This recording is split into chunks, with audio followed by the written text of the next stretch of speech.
관련 청구의 병합에 관하여 살펴보도록 하겠습니다.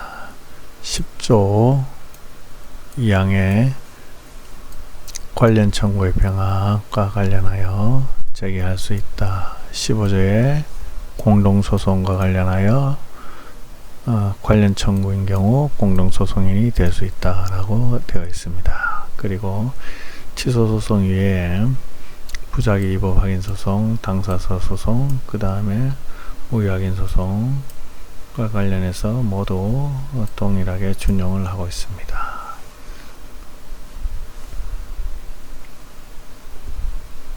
그리고 10조 1항의 관련 청구와 관련된 개념을 간단하게 규정을 하고 있습니다.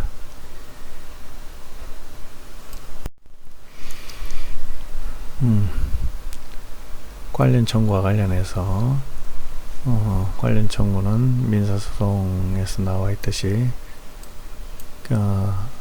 객관적 병합, 주관적 병합, 공동소송에 관해서 동일한 형태로 인정됩니다. 다만 민사소송과 달리 행정소송에서는 객관적, 주관적 병합과 관련해서 관련되는 하는 관련 청구임을 요구하고 있습니다. 이런 경우 관련이 없는 경우에는, 결련성이 없는 경우에는 객관적 병합이나 주관적 병합을 할 수 없는 것인가 하는 문제가 발생하는데, 이와 관련해서 민사소송의 경우에 주관적 병합과 객관적 병합 같은 경우에는 심판 절차만 동일하면 되고 결련성을 요구하지 않으며, 주관적 병합 같은 경우에는 범위가 굉장히 좀 넓습니다. 근데 이와 관련해서 행정소송은 결련성을 요구하고 있는데, 과연 그러면 행정소송은 결련성이 없는 경우에는 민사소송에 의한 객관적 병합, 주관적 병합이 불가능한가와 관련해서는 학설은 행정소송은 민사소송의 특징이기 때문에 결련성이 있으면은 동일 절차가 아닌 경우에도 가능하고, 동일 절차에서 해결되는 경우라고 하면은 민사소송법에 의한 일반 객관적 병합, 주관적 병합이 허용된다는 입장입니다.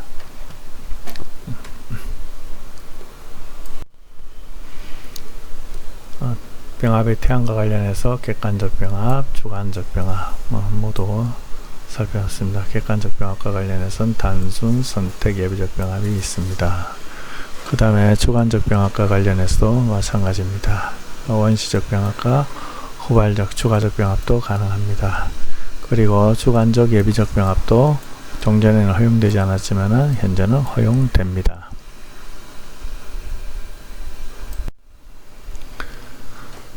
관련 청구의 병합 요건과 관련해서 관련성은 앞에 PPT 자료에서 살펴보았습니다. 관련성과 관련해서는 요건은 행정사건의 병합을 해야 되고, 행정사건이 사실시효 계속 중에 있어야 됩니다. 더 나아가서 각 청구는 적법 요건을 갖춰야 되는데, 특히 주된 행정소송이 소송 요건을 갖추지 못해서 부적법 각하되면 관련된 민사청구도 각하해야 됩니다. 이송하지 않습니다. 그래서 각 청구가 적법 요건을 갖출 것, 특히 주된 행정소송이 소송 요건을 갖출 것 중요합니다. 그리고 피고가 동일할 필요는 없습니다. 다만 원고의 추가적 병합은 가능하지 않습니다.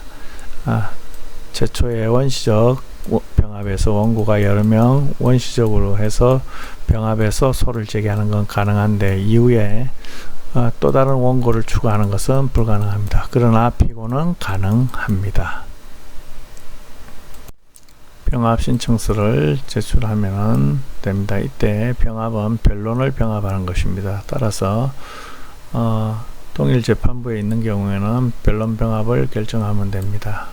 다만 동일 법원의 다른 재판부에 있으면은 재배당 절차를 거친 이후에 한 재판부로 통합한 이후에 병합을 하면 됩니다.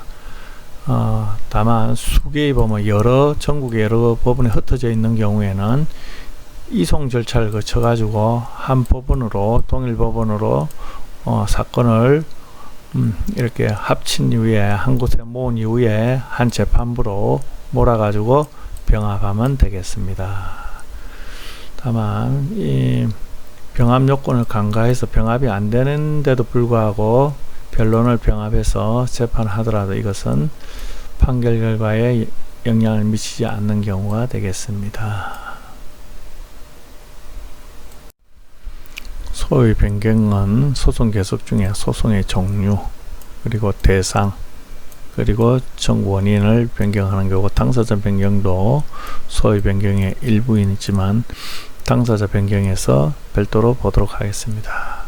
공격 방어 방법의 변경과는 구별되고, 민사소송에서는 청구의 기초의 변경이 없는 변인에서 허용이 됩니다. 그러나 행정소송에서는 피고의 변경, 당사자 변경과 관련해서 그 다음에 소의 종류의 변경, 그 다음에 처분에 따르는 소의 대상의 변경까지 광범위하게 허용하고 있습니다. 소의 종류의 변경과 관련해서는 지소소송과 관련해서 당사자 소송, 지소소송이 항고소송으로 변경하는 것이 상당하다고 인정하는 때 청구의 기초에 변경이 없는 한 신청으로서 변경을 허가하고 있습니다.